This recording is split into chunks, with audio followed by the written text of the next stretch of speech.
joining us all the way from Delaware. Dr. Miller, Reverend Miller, joined the Unification Church in 1969 while he was in LA. For some period of time, he was, in the 70s, the prime principal lecturer for our New York City church. He also attended and graduated from the Unification Theological Seminary between 1977 and graduating in 1979. That was the third class. He was, of course, matched by our true father in 1979 to his wife, Werner Miller, who was a PhD student at UPenn at the time, and they were blessed in the 2075 couples in New York City in 1982, like so many of you here today with us. His wife wanted to join us here today, wasn't feeling well, so our best wishes to her. He has a tremendous family here with him today. His eldest son, Godfrey Miller, who just sang for us, and his wife, Nari Hoffman Miller, who sang as well. They have two children, Freya, their daughter, and also their son, Gareth, who's 4 years old. And of course, the Miller family is quite substantial. They have a second son, Roderick. He's blessed to Janina Hardman Miller. He's a lawyer currently working for Davis Polk in New York City. I want to make sure I've got everybody in here. They have their daughter. Her name is Alexia. She's at the front. We've seen Alexia in our church before. They recently moved to Northern Virginia, so we're glad to have them. And her husband, his name is Jeffrey Dilge. And then their youngest son is, and of course she has a daughter. We've seen her many times. Diella? Diella is her name. And their youngest son, Sunhyun, who's working to pursue a computer science degree at Thomas Edison State University in New Jersey. So, well, let's give a round of applause. We're grateful to have.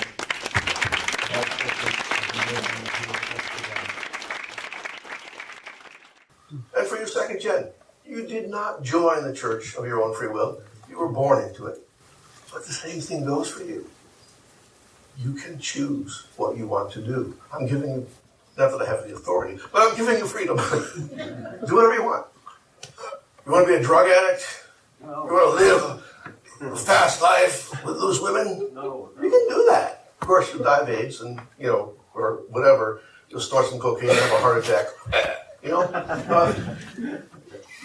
can do that. It's a bad idea, most people tell you, but the point is, I don't think most of you are going to do that. But the point is, you should not feel constrained. I have to do what my parents are telling me. My kids all went to good schools, got great degrees, and very successful. I never pushed them. I never told them what to study. I was a science major originally, a long, long time ago, my first life. But I changed to literature, and then I joined the church and changed to religion, theology, and so forth. The only thing I said to my kids, if you want to do well in life, you probably should do well in school. And if you want to go to a good college, you better do your best to try and get an A average, because then you get good scholarships. Because, especially in those years, we were really broke all the time. And so I said, I can't give you any money for college. I mean, zero, absolutely zero. Maybe I can send you $100 once a month for food or something, but apart from that, you're on your own. I didn't tell them what to study, but they all really busted their butts to study and do well and accomplish something. I didn't tell them what to do.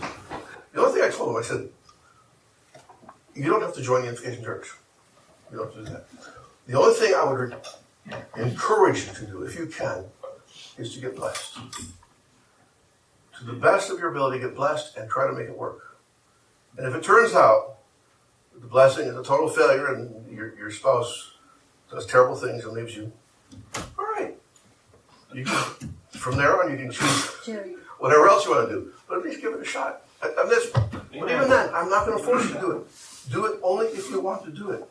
Because if I force you, it won't be coming from you. So, my thinking about it, the reason I'm talking about this existentialism stuff is that I've heard many members, older members like myself, making all sorts of complaints. And even the splinter groups we have now are based on complaint. Oh, the church offended you? Please join us. We'll get revenge on those people. Like, when did Father talk about getting revenge? When did Father ever talk about damning people to hell? I've never heard Father.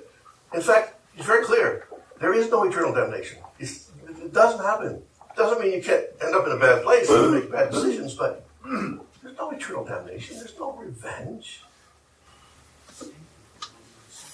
Father's message was always, if you think someone's not doing what you think they should be doing, love them, serve them to the point where they have to listen to you. But the point is that, what was I saying? I just lost my train of thought here. Damnation. Damnation. There's no damnation. But the point is that, no, hold on. I had something in my mind here. What was it? Oh, yes, this is the age of tunnel. But what I mean by that is, we have entered a new phase of our relationship to God. For 40 years when Father was around, he was ordering us to do all kinds of stuff. Go here, go there, go there, go to Los Angeles, go to New York, go to Korea, go to Brazil. And people went. And because Father said it so strongly, we didn't question.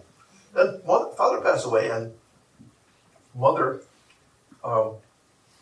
said, well, Mother, what should we do? You should become tribal messiahs. Like, what? What's that all about? And people, when Father was telling us to spend our whole fortunes and travel to all these places, we didn't complain. But Mother says, be tribal messiah. Like, oh, I can't believe she said that. Why did she say that? Working Trinities? Oh my God. Whose idea is that? Well, here's the thing. Mother didn't say you have to do anything. She said, I advise you to do this. If you want to be successful by 2020, let's try and get the word out. One second, Jen asked her a couple of years ago, Mother, what can I be doing to be doing God's will?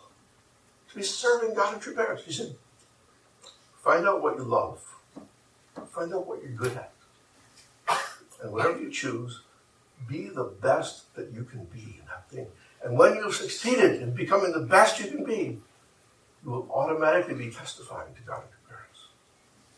When I heard that, I almost wept. I thought, wow, that's what we all need to understand. If something comes down from above, say, oh, you should donate $300 or $1,000 or 10% or this. Guess what? I'm telling you right now, you don't have to do anything. You do not have to do anything. You are free. This is Charles' book. We are free to choose what we want to do. There's a very semi-famous psychologist named Shad Helmstetter who wrote a book entitled What to Say When You Talk to Yourself. We all talk to ourselves. We don't like to admit it, but we all talk to ourselves. And he said, your brain is like a computer. What you say is like the software. You are always programming your brain. So if you say, oh, I can't do this, or I hate this, or I'm bad at this, then you will fail. Because your brain says, oh, you want me to fail? Okay, I can do that. I can fail easily, But if you tell yourself, no, I'm going to do this. I'm going to do it because I can choose it. The important thing, he's very much an existentialist. You need to choose what you're going to do and reaffirm that all the time by telling yourself, yes, this is what I want to do. This is what I'm going to do. So, for example, say you want to be really buff. You want to go to the gym and work out. As you can tell, I probably don't do that enough. In fact, I don't do it at all. But anyway, if you want to do that, I'm sure people who are like that physical regimen of going to the gym all day, there are mornings they wake up and say, oh, I don't want to go to the gym today. Oh, God, I feel terrible. I was up late last night. Okay, if you tell yourself, oh, I hate this. I don't want to do this. Even if you go to the gym, you'll hate it. And you're damnably miserable because I don't want to do this. But if you say, no, I chose to do this. I wanted this because, yes, it's hard. It's painful. But I want to get buff. I want to get ripped. I want to be, a macho dude. Or dudette. Whichever. And then, when you tell yourself that's what you want to do, when you choose to do it, you can do it with a free heart. So, whenever I get any direction from the church leadership, I don't automatically say, oh, I got to run out and do this thing. I'm totally broke, but I got to give $1,000. I'll just let my kids starve for another week. I'll give $1,000. No. Somebody asked Father one time, what is the difference between you and Jesus? Father said Jesus was very faithful, very obedient to God, but he was not wise. So he knew that he had to witness to Israel, to restore Israel. But when things were not going well, he didn't. He just kept trying harder and harder and doing more miracles and wasting his indemnity on miracles on people who didn't care until the point where he had no choice but to die.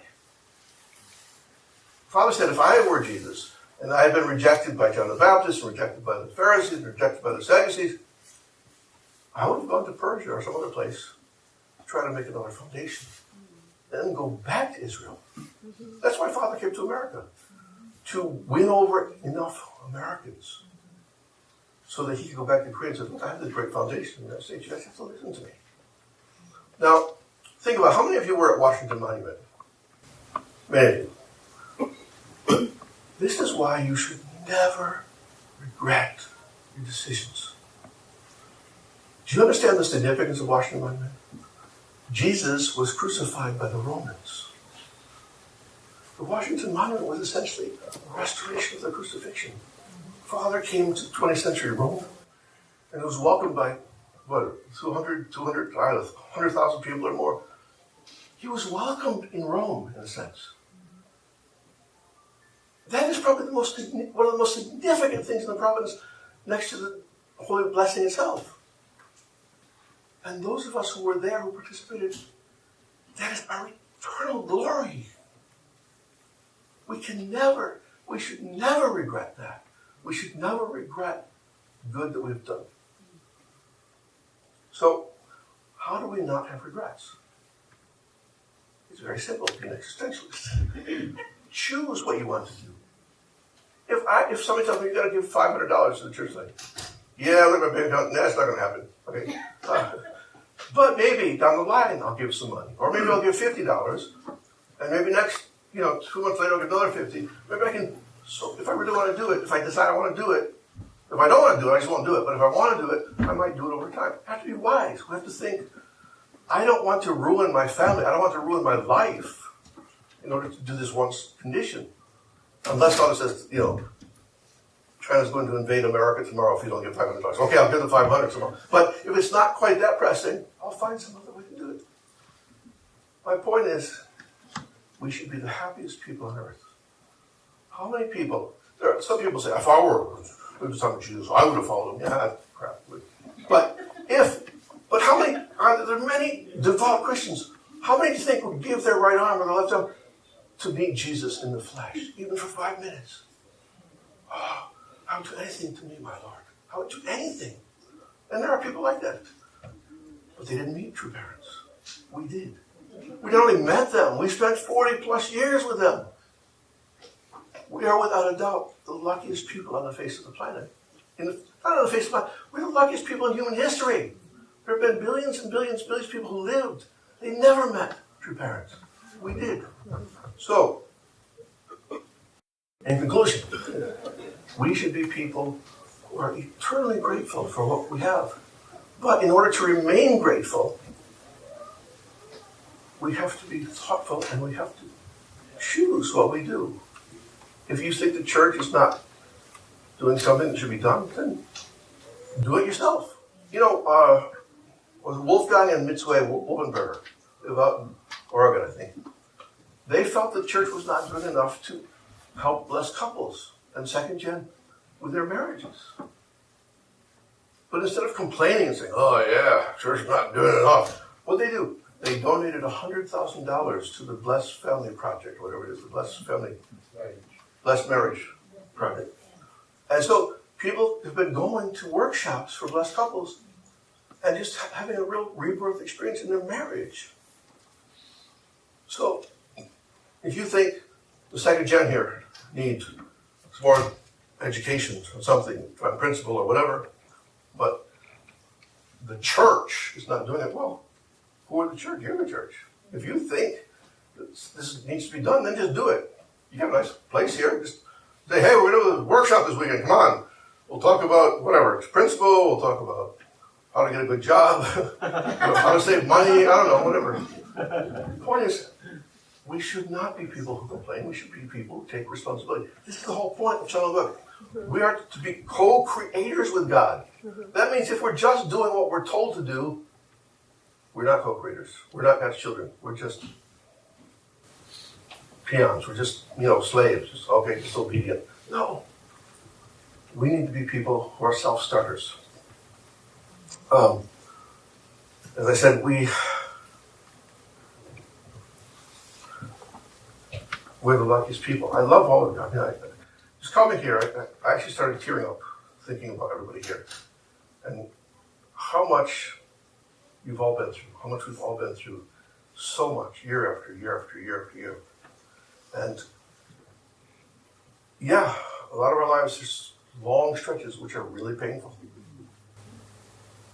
But as Father said many times, the more difficulties you persevere through, the deeper you are delving into the heart of God. So really we need to realize that we are blessed. Even our troubles are a blessing for us. But if we want to be happy people, we need to think, and we need to choose, and we need to take responsibility. Freedom, responsibility. Right? God is so committed to freedom that even when he saw Adam and Eve heading toward the fall, he did not intervene. We need to be free. We need to make choices. So I want to encourage all of you, all of us, to be good Unification Church existentialists, to be happy people who deliberately choose what we're going to do. Now, I hope you won't all go out and tar and feather Pastor Werner tomorrow. No, because we should not be bitter. We should not be angry. We should be people saying, "Oh, I don't know if Pastor Werner is doing what I want, but I bet I could do this other thing, which would be very helpful." And he might say, "Yeah, that's a great idea." And if it flops, well then find another idea. Don't stop. One last point. Father said, there's only one final sin. That is giving up. If you give up, you're finished. Because then God can't work in your life. No matter how bad things get. Even if you say, yeah, I really messed up. I'm at my wit's end. I've really done. Oh man, I don't even want to tell you all the things I've done. I can't think. No, if you don't give up, you can undo, you can, reverse course and accomplish anything you want. But you just need to keep going. And so, I expect to hear good things from this church from now on. I expect to hear happy people doing happy things. Because I really encourage you, please choose. But as I said in the Last Crusade, Indiana Jones in the Last Crusade, choose, but choose wisely. Choose in accordance with your original mind and be happy campers. Thank you very much. Let me pray.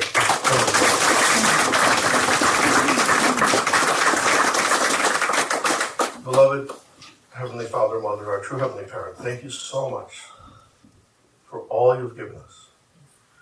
Thank you especially for our true parents, for the divine principle, and most especially for the blessing of true marriage and your holy blood lineage.